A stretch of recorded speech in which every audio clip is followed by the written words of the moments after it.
مبارکباد خلال تحسین ته پوښ کوم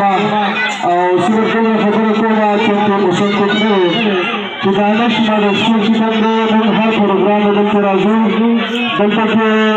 دا غوښتل چې کوم کارکړي دا تاسو وخت ته دا چې تاسو بچو دلته کوم راوړل واغسته زما سره پاتې خاص چې را سکول اداره چې کوي د دې مثال لکه دا یو کور چې یو کور مشر خپل انتظام په صحیح طریقه باندې چلای د هغه هر یو سیستم چې هغه ټکی چې مشر کشري او دغه شانت کې د سکول هم دغه شانت یو نظام چې هغه کې پرنسپل هغه ځان سره کم سٹاف چې ساتي نو هغه په طریقه په مینه محبت باندې د سکول د انتظامی چې کوي چې هغه د پر سره روانو ته د برابرۍ د هغه په توګه چې هغه اداره چې موږ فعالیت کوي چې زموږ څه ذمہ داری چې زموږ د امور اخلاري پنځه کې